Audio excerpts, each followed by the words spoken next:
On vous a raconté l'histoire de Saladin, le légendaire conquérant de Jérusalem. Mais ce que les livres d'histoire oublient souvent, c'est qu'il a failli perdre la vie dans l'obscurité d'un palais égyptien, trahi par les siens, bien avant de croiser le fer avec les croisés. Bienvenue sur Veritas. Nous plongeons dans la face cachée de l'ascension de l'homme qui allait unir l'Orient. Le nid de vipères. Nous sommes en 1169. L'Égypte est le joyau que toutes les puissances convoitent. Tandis que les croisés campent aux portes du Caire, le califat fatimide s'effondre, rongé par les complots internes. À cette époque, Saladin n'est qu'un jeune officier servant sous les ordres de son oncle, Shirkuh. Loin de l'ambition politique, il préfère la rigueur de la théologie et le calme de l'étude. Pourtant, le destin s'apprête à le jeter dans un véritable nid de vipères. Le vizir Shawar, un homme prêt à toutes les bassesses pour conserver son trône, voit en Saladin et sa famille un obstacle à éliminer. Il joue alors un double jeu mortel. Il s'allie secrètement avec l'ennemi croisé tout en feignant l'amitié.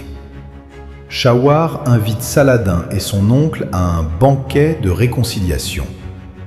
Mais derrière les sourires de façade, des assassins sont tapis dans les galeries supérieures du palais, la dague au poing. L'éveil du lion. C'est ici que l'histoire bascule.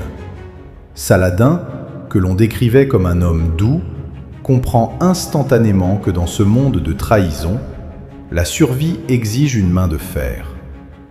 Par une intuition fulgurante et un coup de génie tactique, il déjoue l'embuscade au dernier moment.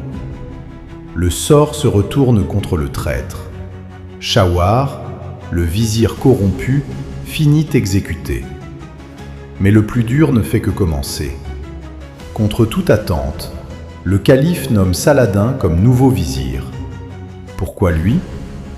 Parce qu'il le croit jeune, inexpérimenté et surtout facile à manipuler. Quelle erreur monumentale! Saladin entame alors une transformation radicale. Il purge l'élite corrompue, installe ses fidèles et impose une discipline de fer. En quelques mois, il transforme l'Égypte en une machine de guerre redoutable, dévouée à une seule cause, l'unité de l'islam. Veritas. To be continued.